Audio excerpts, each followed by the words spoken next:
3, 2, 1. Merry Christmas, everyone! Every Christmas season, Annie Meadows puts on an extravagant holiday concert in Las Vegas. But she hasn't always had a passion to celebrate the birth of Jesus. When I think about the time when I didn't even equate Jesus Christ and Christmas, his birth, the nativity, because I was immersed in so much darkness. For years, Annie delved in the occult, called herself a witch. I looked the part, I had the powers, I embraced it, I was seeing demons. It just completely enveloped my life. The darkness did. As a child, Annie loved music and theater, but others saw her as being different.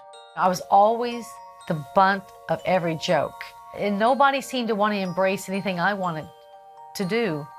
And so it was just kind of pent up that I don't belong, I don't fit in, and it makes me angry, then I'm going to get even with everybody eventually. She remembers the night she was given the power to do that. It wasn't long after she had started playing with the Ouija board. I felt something in the room, and then I saw something dark come across the ceiling, and it started descending down on me kind of like a blanket. I was never the same. It did give me like an edge, and I enjoyed that sense of this is how I can be popular, is by being different. By her teen years, she was reading tarot cards, predicting the future, and says she could even transport her body and move things with her mind. Got people's attention, but not their friendship. I always had this depression and oppression inside me. I wanted to be the homecoming queen. I wanted to be, the head cheerleader. I wanted to be this person. And no matter how hard I tried to be, I couldn't be that girl. In college, she numbed her pain with drugs and alcohol. The dark presence was still there, often appearing as a man in a black cape. He would talk to me through my mind and console me and tell me that I was powerful. Still, Annie could only see darkness and despair. She dropped out of college and moved to Hollywood to pursue acting and singing, but nothing panned out. So one day she closed up her apartment, opened the gas burners on her stove, and waited to die. I just wanted everything to go away. I felt that rejection had just built up. I was never going to be popular. I was never going to be pretty. I was always going to be a failure. Annie was barely conscious when a friend happened to stop by and took her outside. Then, looking for a fresh start, she moved to Las Vegas. There, she joined a rock band and started dating Peter, the band's bass player. I have this guy that just is really interested in me and loves me and thinks I'm beautiful, and I felt like the real special one for a change. But when Peter started going to church, he confronted her about her witchcraft. Then he gave her an ultimatum. He said, it's an abomination to God. And I told him, I said, I beg to differ, because God made me this way.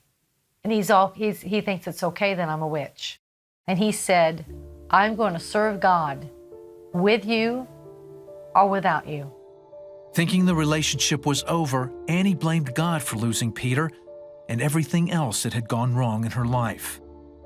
I was pretty much furious. I was jumping up and down and screaming and shaking my fist like this.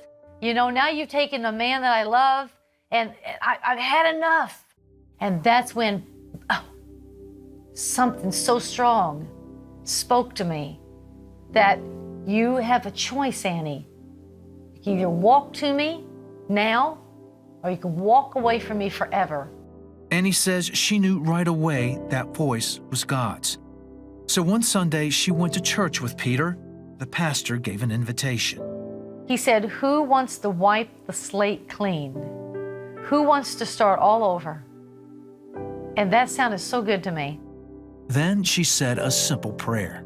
Please forgive me of my sins, and that I believe that Jesus died on the cross and that he rose on the third day. And it was as though I was taken and plunged into a waterfall.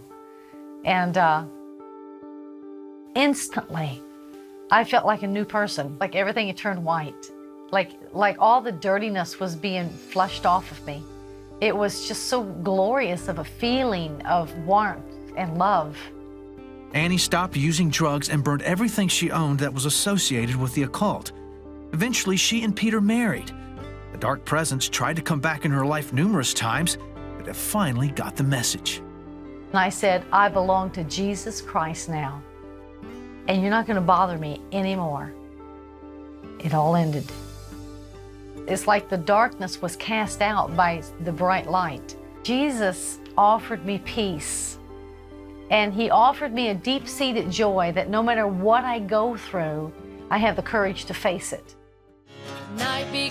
Now Annie is a Christian recording artist and a worship leader at her church. This Christmas, she encourages anyone who needs a new start to accept God's gift of hope through Jesus Christ. You're never going to get rid of that desperation of darkness until you accept Jesus. Jesus never leaves our side, never turns His back on us. And to have that feeling of knowing that He's always there, it changes everything for you.